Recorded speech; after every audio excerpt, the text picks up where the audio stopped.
आखिर अब्राहम को परमेश्वर से अपना वंश प्राप्त करने के लिए 25 साल क्यों लग गए? इस वीडियो में हम अच्छे से समझेंगे। जब परमेश्वर अब्राहम को बुलाते हैं तो वह सब कुछ पीछे छोड़ देता है, उसका घर, उसका परिवार, उसके रिश्तेदार। परमेश्वर उससे अविश्वसनीय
रहता है और फिर हगार से उसका एक बेटा होता है यानी इस्माइल।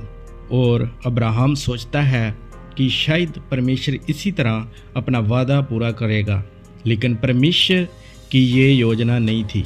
मुझे जो बात सबसे ज़्यादा हैरान करती है वह ये है, जब हम उत्पत्ति उसका 17 को पढ़ते हैं तो वहाँ पर लिखा है, जब अब्राहम 99 साल का हुआ, परमेश्वर उसके सामने प्रकट हुए और कहा, मेरे सामने विश्वास योग्यता से चल और निर्दोष बना रहे। रुको, क्या इतने सालों तक परमेश्वर के साथ चलने के बाद परमेश्वर को उससे ये बताने की जरूरत क्यों पड़ी? क्योंकि अब्राहम का दिल अभी भी बटा हुआ था। वह परमेश्वर के साथ चल रहा था।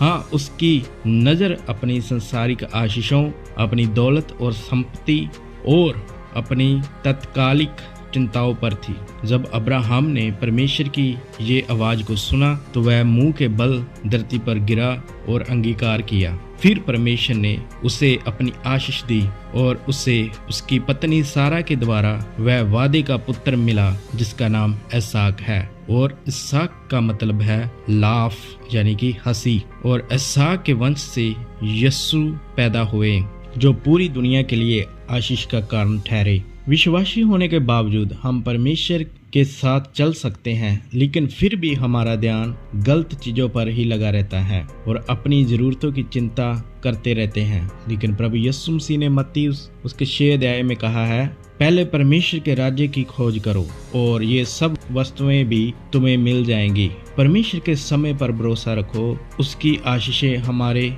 मांगों से कहीं बढ़कर है। तो जब अब्राहम ने अंगीकार किया और कहा कि परमेश्वर, मैं तेरी ओर देखूंगा और मैं इस धरती के पर मन नहीं लगाऊंगा, तो खुदा ने इसहाक नामक एक बेटा दिया उसको और वह सभी जातियों के लिए आशीष का कारण ठहरा।